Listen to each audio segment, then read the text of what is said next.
السلام عليكم ورحمة الله وبركاته. إن الحمد لله نحمده ونستعينه ونستغفره ونعوذ بالله من شرور أنفسنا ومن سيئات أعمالنا من يهده الله فلا مضل له ومن يضلل فلا هادي له وأشهد أن لا إله إلا الله وحده لا شريك له إقرارا به وتوحيدا وأشهد أن محمدا عبده ورسوله صلى الله عليه وآله وسلم تسليما مزيدا. أما بعد،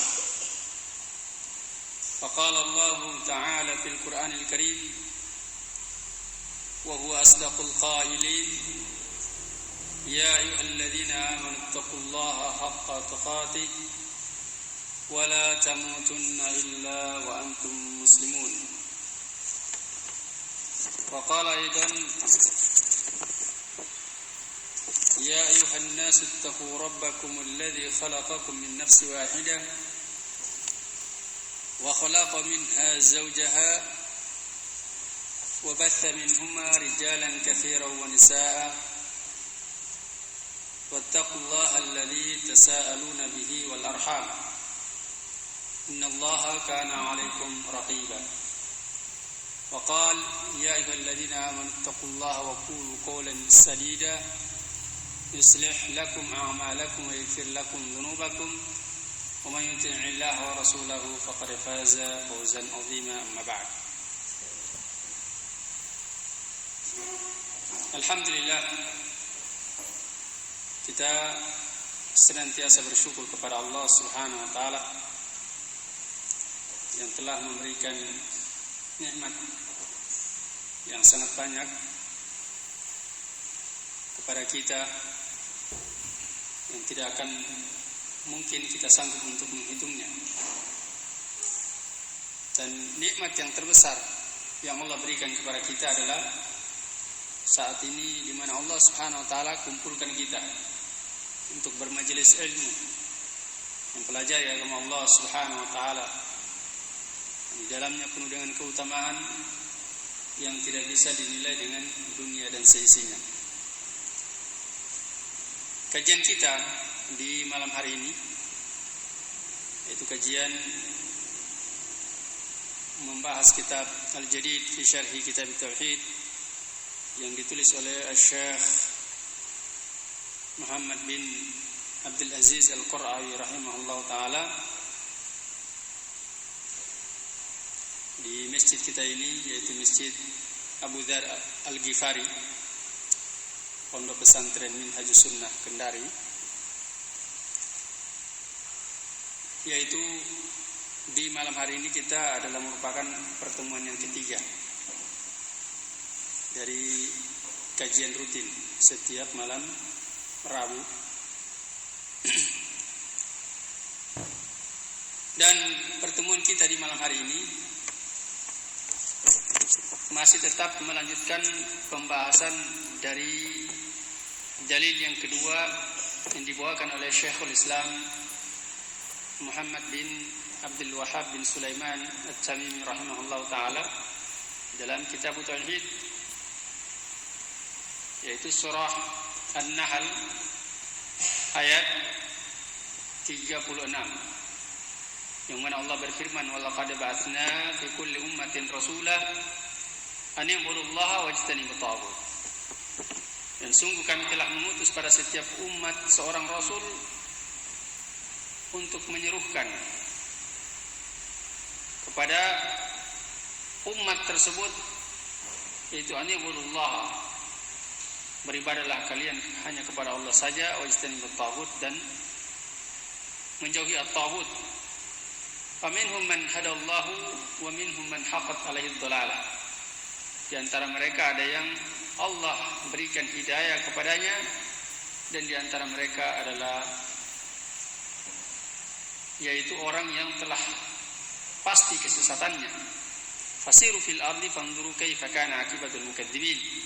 Maka berjalanlah kalian di muka bumi maka perhatikanlah bagaimana siksaan yang Allah berikan kepada orang-orang yang mendustakan para rasul tersebut. Dan di pertemuan yang sebelumnya telah kita bacakan penjelasan dari Syekh Muhammad bin Abdul Aziz Al-Qurawi rahimahullah ta'ala, yaitu sudah selesai Syarhul Kalimat. Dan malam hari ini kita masuk kepada Al-Fawaid. Kata beliau Al-Fawaid, Al-Fawaid adalah bentuk jama dari Al-Faidah, yang maknanya adalah yaitu faidah-faidah. Yang dimaksud di sini adalah faidah-faidah yang bisa diambil dari ayat ini.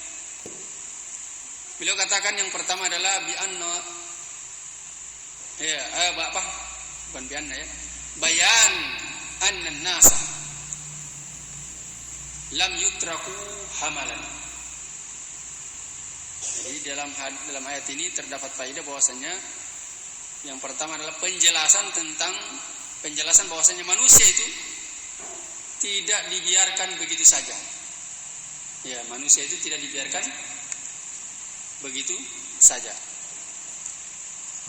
Dari mana faedahnya di sini? Bisa diambil faedah. Dari mana sisi pendalilannya? Ya. Yang mana Allah Subhanahu wa taala mengutus kepada mereka seorang rasul untuk menjelaskan kepada mereka tentang hak-hak Allah terhadap mereka, yang wajib mereka laksanakan, dan hak mereka terhadap Allah Subhanahu wa taala. Ya. Oleh karena itu Syekh Muhammad bin Abdul Wahab bin Sulaiman At-Tamimi rahimahullah taala dalam kitab beliau yang lain, yaitu Salasatul Usul, ya, beliau katakan ketika menyebutkan 3 perkara yang wajib diketahui oleh setiap muslim dan muslimah, ya, beliau menyebutkan bahwasanya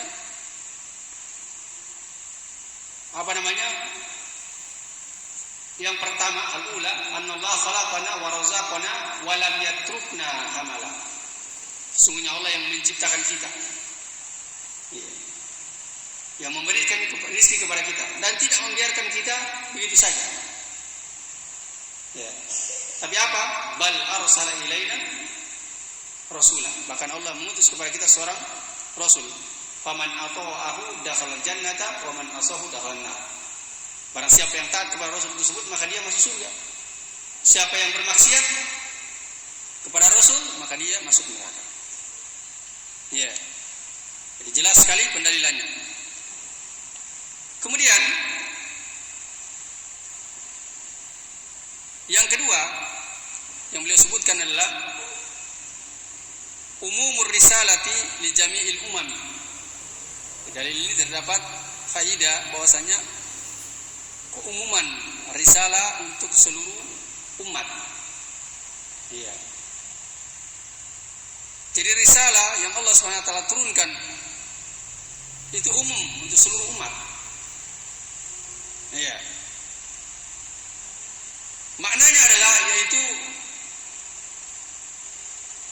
tidak satupun dari umat ini kecuali Allah utus padanya seorang rasul. Iya. Sehingga tidak ada hujah bagi manusia ketika mereka Allah lemparkan ke dalam api neraka, ketika mereka tidak bertauhid kepada Allah Subhanahu wa taala.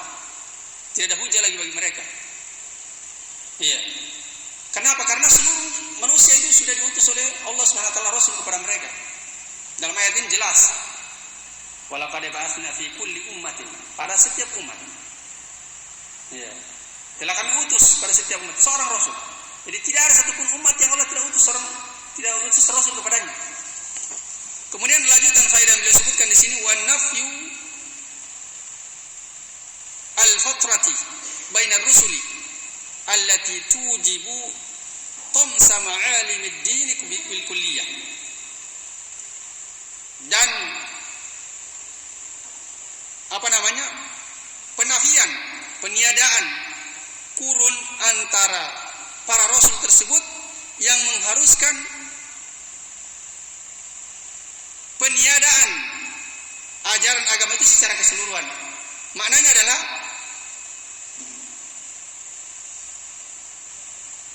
umat tersebut, ya, antara Rasul yang satu kepada Rasul yang lain,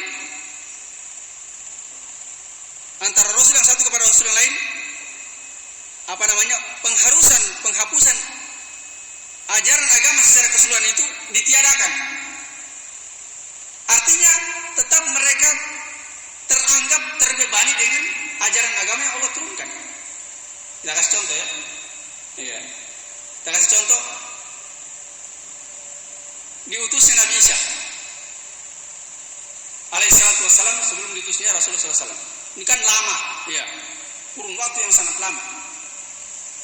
Nah, ketika Nabi Isa Allah sudah angkat ke atas langit, ya, bukan Allah wafatkan, karena Nabi Isa sampai hari ini masih hidup. Ya. Yang disangka oleh orang-orang Yahudi dan Nasara bahwasanya beliau adalah yang disalib. Ya. Padahal mereka tidak menyalibnya kecuali orang yang Allah Subhanahu wa taala samahkan mukanya dengan mukanya Nabi Isa, wajahnya dengan wajah Nabi Isa alaihissalatu wassalam. Dan kemudian mereka membunuh orang tersebut menyangka bahwasanya itulah Nabi Isa. Orang-orang Yahudi membunuhnya. Iya. Nah, antara Nabi Isa setelah diangkat, iya, ke atas langit sebelum diturunkan Rasulullah SAW, ya, banyak orang yang melakukan kesyirikan, kekafiran seterusnya, menyimpan dari ajaran Nabi Isa alaihissalam. Maka sekalipun mereka sudah dalam kurun waktu yang paling terakhir dari kurun waktunya Nabi Isa, sudah mendekati diutusnya Nabi SAW, dan mereka menyimpan dari ajaran Nabi Isa, kemudian mereka di akhirat nanti diadab oleh Allah Subhanahu wa taala, kemudian mereka berhujjah bahwasanya tidak ada syariat yang diturunkan kepada mereka, tidak ada rasul, maka hujjah mereka tidak diterima. Mereka tetap teranggap berada di atas syariat Nabi Isa. Maka ketika mereka tidak mengikuti syariat Nabi Isa, mereka tetap diadab oleh Allah Subhanahu wa taala. Ya, itu makna yang saya pahami. Iya. Kalau ternyata saya keliru, insyaallah saya rujuk. Tapi itu yang saya pahami dari faedah yang beliau sebutkan ini. Barakallahu fikum. Ya, saya pahami seperti itu karena Syekh Shalih Al Fauzan juga menyebutkan dalam Al-Mulakhas fi syarh kitab Tauhid, beliau sebutkan di faedah yang ketiga, ketika beliau menyebutkan faedah dari ayat ini, beliau katakan annar risalata ammat kulli umami, bahwasanya risalah itu umum untuk seluruh umat. Ya, kemudian waqamatil hujjatu ala kulli ibad, dan telah tegak hujjah atas seluruh hamba. Berarti tidak punya hujjah mereka, tidak ada dalil, tidak diutus kepada kita seorang rasul. Iya, karena mereka meninggal sebelum diutusnya Rasulullah SAW. Ya, mereka tetap dianggap berada di atas syariat Nabi Isa. Ketika mereka menyimpan dari syariat Nabi Isa, maka tetap mereka dihujjah. Tetap mereka akan diadab oleh Allah Subhanahu wa taala ketika mati di atas kekafiran kepada Nabi Isa alaihi wasallam. Tidak mengikuti ajaran Nabi Isa. Ya. Jadi itu yang saya pahami. Jadi kalau ada yang bisa mendapatkan rujukan atau referensi yang dari kitab-kitab lain yang mananya berbeda dengan ini, maka iya, kita lihat dalil-dalil. Barakallahu fikum. Kemudian faedah yang ketiga disebutkan oleh Syekh Muhammad bin Abdul Aziz Al-Qura'i rahimahullah taala, anna muhimmatar rusuli ad-da'watu ila ibadatillah wal kufru bima siwahu. Bahwasannya muhimmanya para rasul, iya, yaitu tugas utama, tugas pokok para rasul itu adalah ad-da'watu ila ibadatillah wal kufru bima siwahu, yaitu mengajak manusia untuk mentauhidkan Allah Subhanahu wa taala saja dan mengingkari segala sesuatu yang disembah selain Allah. Iya, tauhid ini agamanya para nabi dan rasul, dari rasul yang pertama sampai dengan Rasul yang terakhir. Ya. Di mana pendalilan dari faedah ini? Jelas sekali ya dalam ayat ini. Ani ibudullah wa ijtanibut taghut. Situ sisi pendalilannya. Kemudian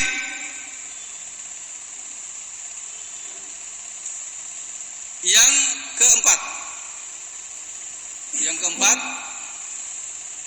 inna hidayat at-taufiq khassatan billahi duna ghair. Bahwasannya hidayat at-taufiq, ya, sebagaimana pertemuan kemarin kita telah jelaskan, hidayah ada dua. Hidayat at-taufiq dan hidayah dilalati wal irsyad atau hidayatul bayan. Ya. Nah, hidayatul taufik ini adalah khassatan billah. Ini hanya khusus milik Allah. Hanya Allah saja yang bisa memberikan hidayatul taufik. Tidak ada bisa selainnya. Ya. Adapun hidayatul bayan, ya, maka manusia yang sebaik-baik di dalam memberikan hidayatul bayan kepada manusia adalah para nabi dan rasul. Iya. Dan umatnya Rasulullah SAW yang sebaik-baik dari manusia yang memberikan hidayatul bayan kepada manusia adalah para sahabat Nabi sallallahu alaihi wasallam. Iya. Jadi sini khassatan billahi duna ghair. Itu hidayatul taufik. Iya. Apa dalilnya? Iya. Di mana sih pendalilannya? Di sini, yaitu faminhum man hadallahu wa minhum man haqqat alaihi dhalalah. Di antara mereka ada yang Allah berikan hidayah. Ini maksud di sini adalah hidayah taufik. Iya. Wa minhum man haqqat alaihi dhalalah. Di antara mereka ada yang telah pasti kesesatan atasnya. Artinya mereka tidak mendapatkan hidayah taufik dari Allah. Tapi kedua golongan ini sama-sama mendapatkan hidayatul bayan. Sama-sama mereka diutus Rasul kepada mereka, berarti mereka mendapatkan hidayatul bayan. Tapi dalam hidayatul taufik mereka terbagi menjadi dua. Ada yang Allah berikan dan ada yang Allah tidak berikan. Ya. Kemudian faedah yang beliau sebutkan di sini didukung oleh firman Allah Subhanahu wa taala, innaka la tahdi man ahbabta. Ya, Allah berfirman, sesungguhnya engkau wahai Muhammad tidak akan bisa memberikan hidayah kepada orang yang engkau cintai sekalipun. Yang dimaksud di sini adalah hidayatul bayan. Kenapa kita paham apa? Hidayatul taufik ya, apa? Hidayatul taufik. Rasulullah SAW tidak bisa memberikan. Tapi hidayatul bayan, bahwasanya Rasulullah adalah betul-betul beliau adalah orang yang memberikan hidayatul bayan. Sebagaimana firman Allah Subhanahu wa taala, innaka la tahdi ila siratil mustaqim. Ila siratil mustaqim. Sesungguhnya engkau benar-benar memberikan hidayah kepada jalan yang lurus. Hidayah apa yang dimaksudkan? Itu hidayatul bayan. Iya, memberikan penjelasan kepada jalan yang lurus. Iya. Jadi di sini ayat yang pertama adalah innaka la tahdi. Lahnya panjang ya. Iya. Artinya engkau tidak bisa memberikan hidayah. Ayat yang kedua yang menjelaskan tentang hidayatul bayan, innaka la tahdi. Lahnya pendek. Beda mananya. Makanya baca Al-Quran panjang pendeknya harus hati-hati. Innaka la tahdi, sesungguhnya engkau tidak bisa memberikan hidayah. Innaka la tahdi, sesungguhnya engkau benar-benar memberikan hidayah. Jadi antara timur dan barat dia punya makna panjang dan pendeknya. Ya.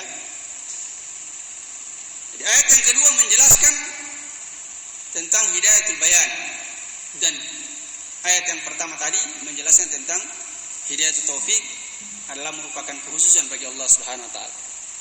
Iya. Kemudian yang kelima adalah kata beliau, la yalzimu min amrillahi bi syai' iradatuhu lahu. Tidak ada keharusan dari perintah Allah terhadap sesuatu itu. Tidak ada keharusan Allah untuk menghendakinya. Maknanya begini. Atau sebelum saya jelaskan maknanya, perlu kita ketahui bahwasanya perintah Allah itu ada dua. Ada yang bersifat kauniyah dan ada yang bersifat syar'iyah. Kalau ada yang bersifat kauniyah, itu perintah Allah Subhanahu wa taala yang tidak satupun dari makhluk ini yang mampu untuk melawannya. Iya. Tetap dia akan tunduk terhadap perintah Allah yang bersifat kauniyah. Iya. Dia senang ataupun tidak senang, dia benci ataupun dia cintai. Iya. Itu hidayah, apa itu namanya? Perintah Allah yang bersifat kauniyah. Seperti kita kasih contoh, banyak sekali contohnya. Kita kasih contoh. Iya. Lapar. Iya. Lapar. Kira-kira ada orang kalau dia tidak akan pernah lapar kira-kira. Tidak makan dia, tidak mau makan dia. Iya. Ini kan lapar ini perintah Allah yang bersifat kauniyah. Artinya sesuatu yang mau tidak mau manusia harus makan supaya dia tidak lapar. Iya. Kita kasih contoh yang lain. Terjadinya pergantian siang dan malam. Ada tidak orang kafir yang paling pembangkang, yang paling kafir di kaum ini yang bisa menghalangi ini perintah Allah yang sifat kauniyah antara siang dan malam, pergantian siang dan malam. Ketika Allah turunkan hujan, ada yang tidak bisa menghalangi. Allah memerintahkan itu hujan itu turun. Tidak ada yang bisa. Iya. Banyak sekali ya. Atau kematian. Kematian ini perintah Allah. Iya. Ada kira-kira orang yang bisa melawan mati. Ada kira-kira manusia yang tidak mati. Tidak akan bisa. Ya. Itu perintah Allah yang bersifat kauniyah. Kemudian yang kedua adalah perintah Allah yang bersifat syar'iyah. Yang bersifat syariah itu perintah Allah yang Allah utus para nabi dan rasul kepada umatnya untuk menyampaikan perintah Allah Subhanahu wa taala kepada mereka. Ya. Dan ini perintah Allah yang bersifat syariah ini tidak semua makhluk yang yang tunduk kepadanya. Di sinilah mereka terbagi menjadi dua. Ada yang membangkang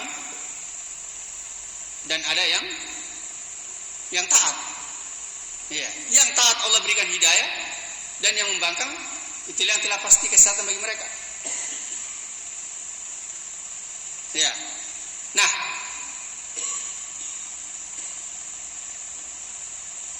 perintah Allah Subhanahu wa taala yang bersifat syariah, ya. Ini tidak mengharuskan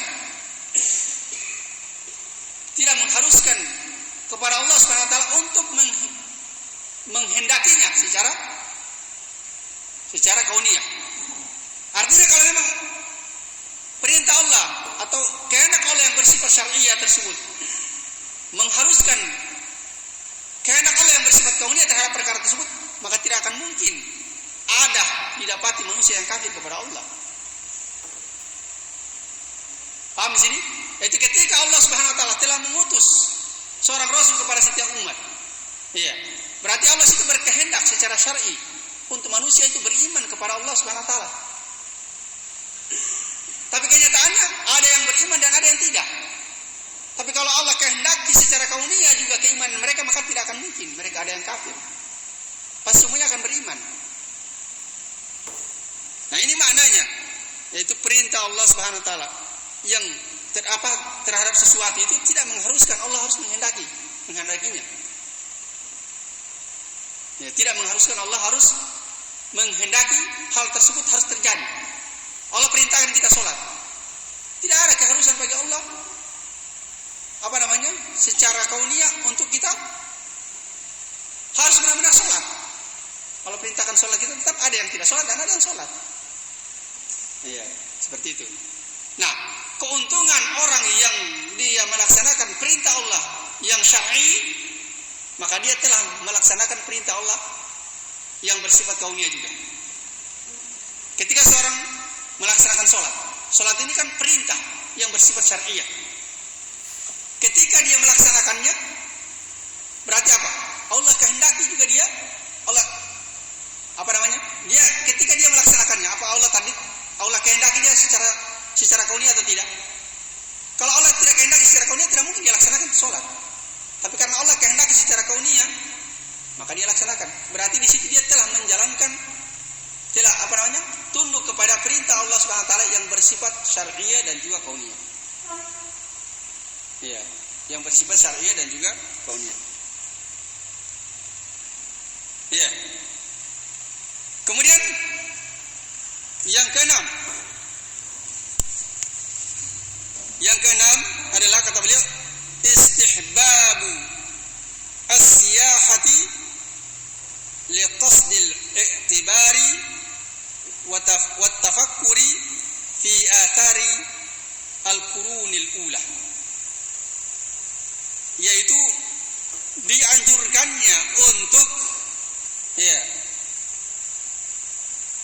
berjalan atau bertebar di muka bumi liqasdil i'tibari, dalam rangka mengambil pelajaran,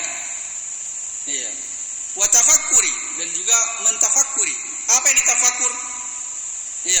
Yaitu fi athari qurunil ula, tentang asar-asar dari orang-orang terdahulu yang Allah Subhanahu wa taala azab mereka disebabkan karena kedustaannya mereka kepada para rasul.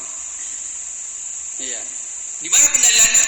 Fasiru fil ardi fanzuru kaifa kana akibatul mukadzibin. Di situ pendalilannya. Maka berjalanlah kalian di muka bumi, maka perhatikanlah bagaimana akibat atau siksaan yang Allah Subhanahu wa taala berikan kepada orang-orang yang mendustakan para nabi dan rasul yang Allah utus kepada mereka. Kemudian setelah itu beliau menyebutkan munasabatu al-ayati li tauhid. Kesesuaian ayat ini dengan tauhid. Kata beliau haitsu dallatil ayatul karimatu ala anna ibadatillahi ala anna ibadatallahi la tuslihu illa idza kufira bima siwahu. Yaitu dari sisi ayat ini menunjukkan, ayat yang mulia ini menunjukkan bahwasannya ibadah kepada Allah Subhanahu wa taala itu tidak akan benar, tidak akan diterima oleh Allah Subhanahu wa taala, itu kecuali dengan mengkufuri segala sesuatu yang disembah selain Allah Subhanahu wa taala. Mengkufuri segala sesuatu yang disembah selain Allah Subhanahu wa taala. Setelah itu beliau rahimahullah taala berpindah kepada dalil yang ketiga dari kitab tauhid. Berkata Syekhul Islam Muhammad bin Sulaiman At-Tamimi rahimahullah taala, wa qauluhu taala, dan firman Allah Subhanahu wa taala, wa qada rabbuka alla ta'budu illa iyyahu,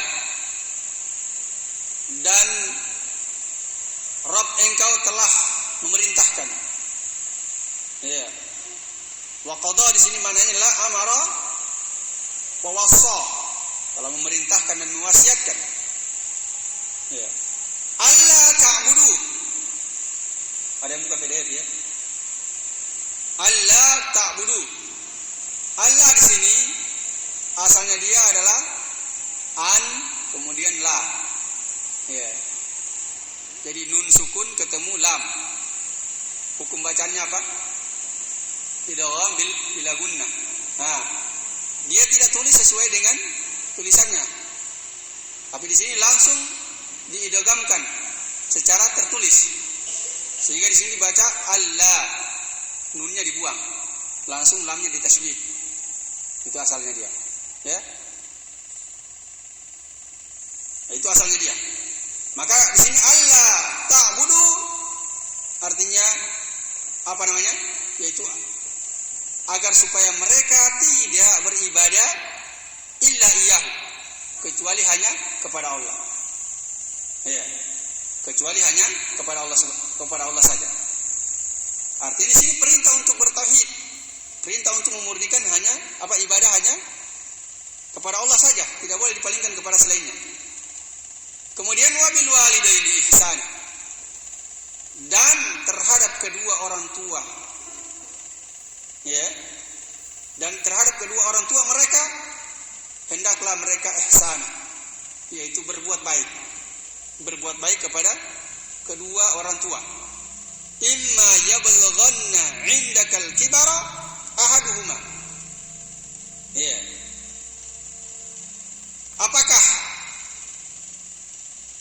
salah satu dari keduanya ini mencapai usia tua dalam pemeliharaanmu, dalam perawatanmu, au kilahuma, atau kedua-duanya. Ya, jadi kalau kedua-duanya atau salah satunya dalam pemeliharaan atau berada di sisimu, ya, tinggal bersamamu, maka perintah Allah Subhanahu wa taala adalah fala taqul lahuma uff. Maka janganlah berkata kepada mereka berdua dengan kata uff. Jadi uff ini perkataan yang keluar dari seseorang karena dia kesal, tidak setuju dengan apa yang dia lihat atau yang dia dengar atau yang diperintahkan kepadanya. Misalkan orang tua suruh, belikan dulu ini, ya ini yang saya pahami seperti itu ya. Ya. Artinya dia tidak ridho disuruh sama orang tuanya. Ya. Maka Allah katakan, fala taqul lahuma uff. Janganlah katakan kepada mereka uff, mereka berdua uff. Wala tanharhuma, dan janganlah kalian membentak mereka. Ya, membentak mereka berdua. Wa qul lahuma qawlan karima, dan katakanlah kepada mereka berdua perkataan yang mulia. Perkataan yang mulia yang diperintahkan untuk disampaikan kepada mereka, untuk dikatakan kepada mereka. Kemudian wahfid lahuma janahad dhulli minar rahmati, dan rendahkanlah dirimu di hadapan mereka berdua. Iya. Rendahkanlah dirimu, itu tawadhulah di hadapan mereka berdua. Iya. Dan dengan penuh kasih sayang, merendah. Iya. Menghormati mereka. Iya. Tidak sok-sok pintar di hadapan kedua orang tua. Iya. Sekalipun kita melihat ada penyimpangan yang dilakukan oleh orang tua kita, maka kita harus menasihatinya, tetapi dengan cara penuh dengan tawadhu. Iya. Jangan memberikan kesan kita menggurui kepada orang tua kita. Ya. Karena mereka akan tersinggung. Nah, di sini diperintahkan untuk kita merendahkan diri di hadapan mereka, untuk tawadhu di hadapan kedua orang tua. Waqul, dan katakanlah Rabbi, wahai Rabbku, ya, irhamhuma, rahmatilah mereka berdua, kama rabbayani shaghira, sebagaimana engkau sebagaimana mereka menyayangi aku sejak kecil. Ya. Kemudian dijelaskan oleh Syekh Muhammad bin Abdul Aziz Al-Qura'i rahimahullah ta'ala,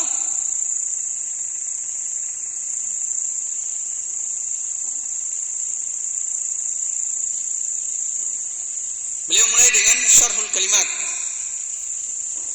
yaitu penjelasan tentang kalimat. Kata beliau, wa qada, firman Allah Subhanahu wa taala, wa qada maknanya adalah amara wa wassa, yaitu memerintahkan dan mewasiatkan. Berarti maknanya wa qada rabbuka alla ta'budu illa iyyahu, maknanya adalah Allah Subhanahu wa taala telah atau Rabbmu telah memerintahkan dan mewasiatkan agar supaya kalian tidaklah beribadah kecuali hanya kepadanya. Kemudian Allah ta'budu illa iyyahu. Ya. Itu agar kalian tidak beribadah kecuali hanya kepadanya. Maknanya adalah an tasrifu jami'a anwa'il ibadati ila Allah duna ghairi. Yaitu agar supaya kalian menyerahkan seluruh jenis-jenis ibadah itu kepada Allah saja. Tidak boleh kepada selainnya. Itu maknanya Allah ta'budu illa iyyah. Kemudian Allah Subhanahu wa taala berfirman, ya. Wabil walidaini ihsana. Wabil walidaini ihsana, dan terhadap kedua orang tua kalian hendaklah kalian berbuat baik. Al-ihsan ila al-walidaini, berbuat baik kepada kedua orang tua, huwa adalah ihtiramuhuma, yaitu memuliakan mereka berdua. Wal qiyamu bima yuslihu ahwalahuma, dan menegakkan atau melakukan apa-apa yang bisa memperbaiki keadaan mereka berdua.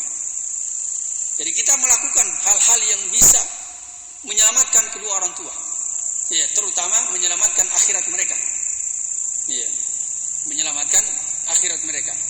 Ini bentuk ihsan kepada kedua orang tua. Ya. Kemudian kata beliau waddu'a'u lahuma, dan mendoakan mereka berdua, itu mendoakan kebaikan. Iya.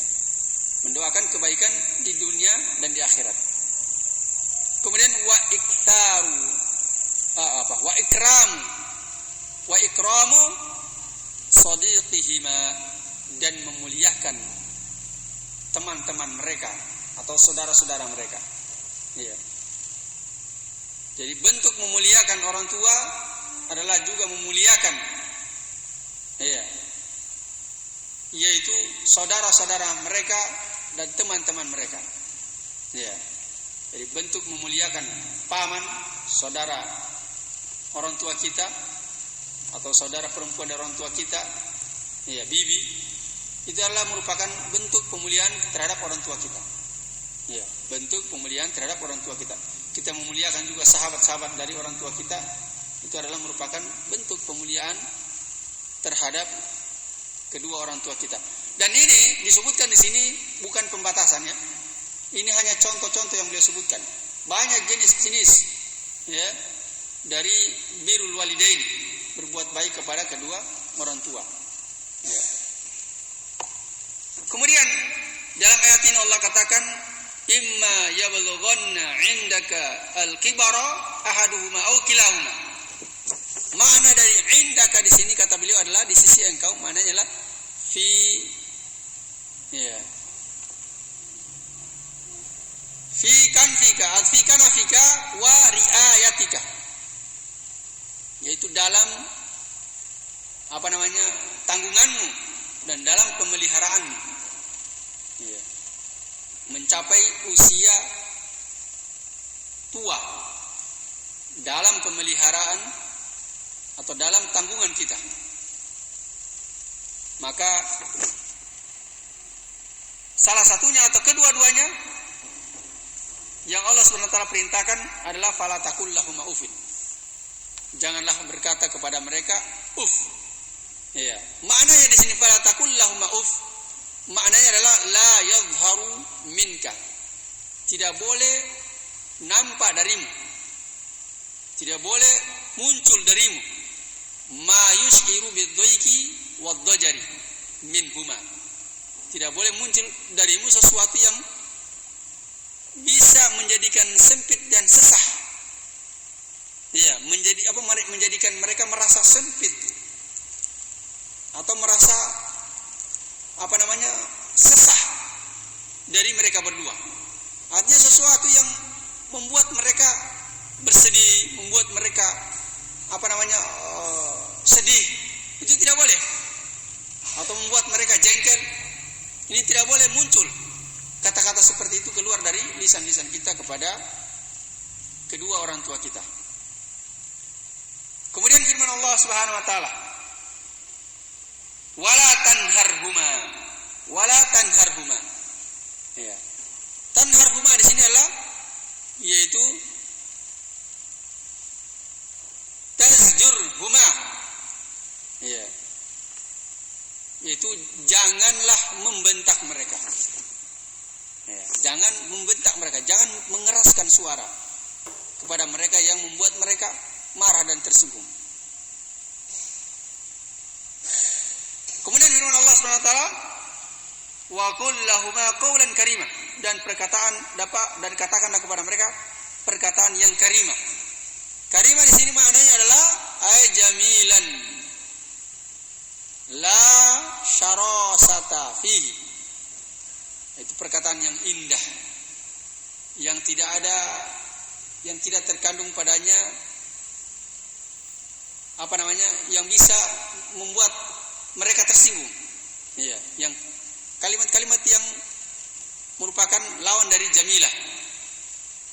Lawan dari jamil, yaitu tidak baik untuk didengar oleh kedua orang tua kita. Kemudian firman Allah Subhanahu wa taala, "Waqfid lahuma janahad dhulli minar rahmati." Maknanya kata beliau adalah tawadhu atau tawadhu wa tadallul lahuma. Itu tawadu dan merendahlah di hadapan mereka berdua. Rahmatan bihima, sebagai bentuk kasih sayang terhadap mereka berdua. La li khaufil ari wa talabil khudwati ladaihima faqat. Ya.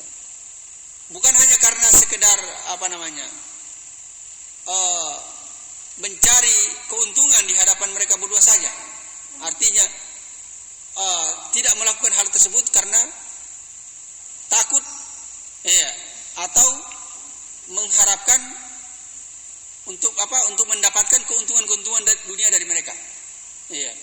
Seperti misalkan orang tua punya perusahaan, sementara ini orang tua misalkan sudah tua renta, sudah dekat ajalnya, anaknya ada 8 misalkan,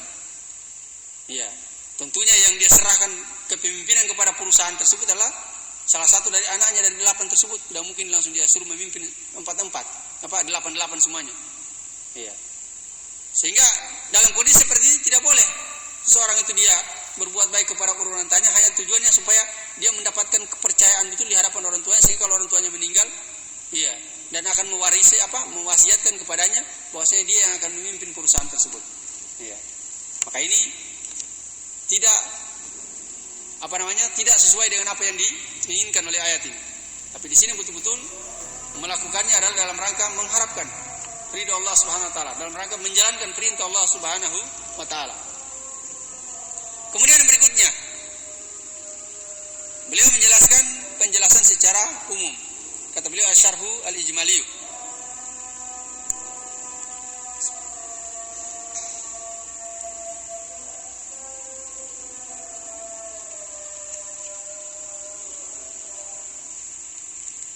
Kata beliau, penjelasan secara umum. Ya'murullahu subhanahu wa ta'ala jami'al mukallifina. Allah subhanahu wa ta'ala memerintahkan kepada seluruh al-mukallifina. Al-mukallifin itu bentuk jama dari al-mukallifu. Al-mukallifu itu artinya orang yang bukan al-mukallif ya. Al-mukallafun, al-mukallafin, lamnya di fathah ya, afwan. Yang artinya orang yang dibebani, maksudnya dibebani syariat kepadanya. Kalau lamnya di kasrah, dia jadi pelakunya. Dia yang membebani, orang yang memberikan beban. Itu mukallif. Kalau mukallaf, orangnya yang dibebani.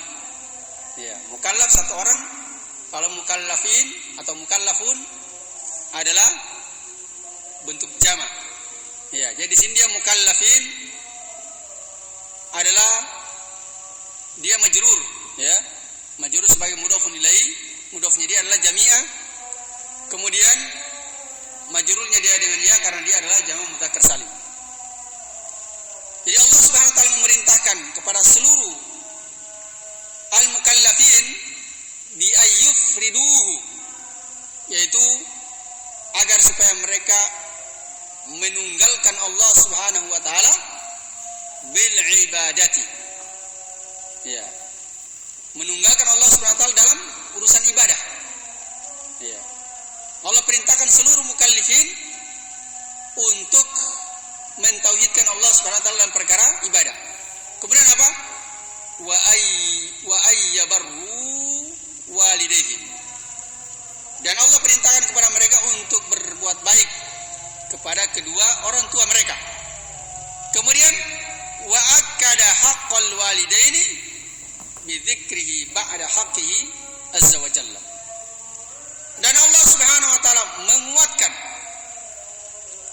hak dari kedua orang tua tersebut, ya, yaitu dengan apa? Bi dzikrihi, yaitu dengan menyebutkan hak kedua orang tua tersebut ba'da haqqihi, yaitu setelah Allah Subhanahu wa taala menyebutkan haknya. Jadi sisi pendalilan beliau adalah yang mana Allah Subhanahu wa taala ketika menyebutkan hak kedua orang tua terhadap anaknya, itu Allah sebutkan setelah Allah menyebutkan hak Allah terhadap hambanya, yaitu memurnikan ibadahnya kepadanya. Setelah itu urutan beliau yang Allah sebut, urutan yang Allah Subhanahu wa taala sebutkan adalah hak orang tua terhadap anak. Iya. Maka penyebutan ini setelah Allah menyebutkan haknya terhadap hamba-hambanya, kemudian menyebutkan hak orang tua terhadap hak orang tua terhadap anak-anaknya. Iya. Ini adalah menunjukkan tentang penguat dari hak orang tua tersebut kepada anak-anaknya. Iya, menunjukkan tentang betapa pentingnya. Karena Allah tidak menyebutkan perkara yang lain setelah Allah menyebutkan hak Allah Subhanahu wa taala terhadap hambanya. Iya. Tetapi langsung Allah sebutkan hak kedua orang tua. Di mana Allah berfirman, wa'budullaha wa qad rabbuka alla ta'budu illa iyyahu wa bil walidaini ihsana. Langsung menyebutkan wa bil walidaini ihsana. Ya. Kemudian kata beliau, thumma dzakara ba'd anwa'il albirri lahuma. Setelah Allah menyebutkan hak kedua orang tua, kemudian Allah menyebutkan sebagian dari jenis-jenis berbuat baik kepada kedua orang tua. Jadi ini cuma sebagian saja yang disebutkan, ya, di dalam ayat ini. Kemudian beliau mengatakan wa khassatan fi halil ajzi wad dha'fi. Terkhusus lagi ketika orang tua tersebut sudah dalam keadaan tidak mampu, sudah lemah, ya, dalam keadaan sudah tua renta, sudah tidak kuat lagi fisiknya, ya. Itu lebih diperintahkan lagi untuk berbuat baik kepada kedua orang tua. Wamin dzalika, dan dari yang demikian itu adalah, yaitu yang dimaksudkan dengan dzalika di sini adalah, yaitu sebagian dari albirru lil walidain, yaitu berbuat baik kepada kedua orang tua. Yaitu contoh-contohnya. Yang pertama adalah adamu izhari ma yushiru bidhaiki minhuma.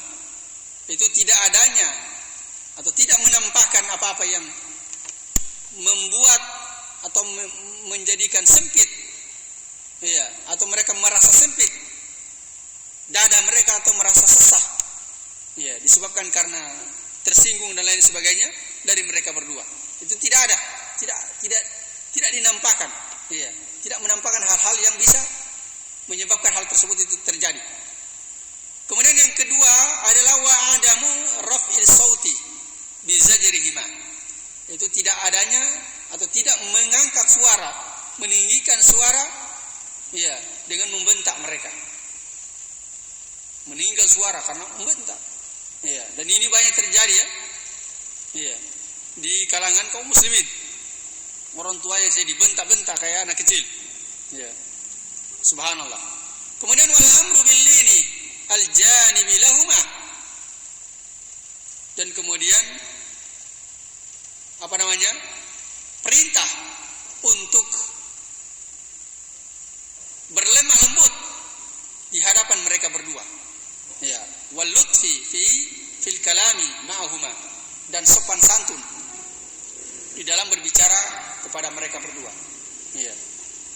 Lemah lembut bersama dengan itu dengan sopan santun.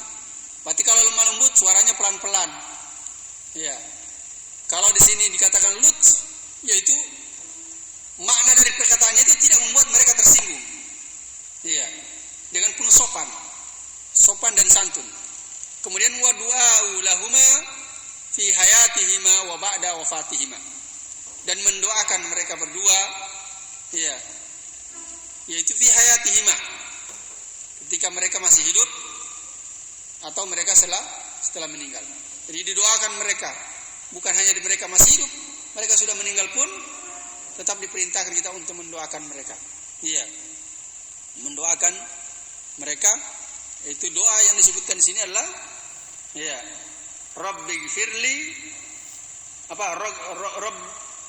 Rabbirhamhuma kama rabbayani shaghira. Wahai Rabbku, rahmatilah mereka berdua sebagaimana mereka mengasihani aku ya sejak kecil.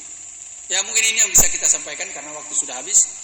Mudah-mudahan bisa kita lanjutkan lagi di pertemuan yang akan datang. Kita tutup dengan doa kafaratul majelis. Subhanakallah bihamdik, asyhadu an la ilaha illa anta, astaghfiruka wa atubu ilaik. Walhamdulillahirabbil alamin. Assalamualaikum warahmatullahi wabarakatuh.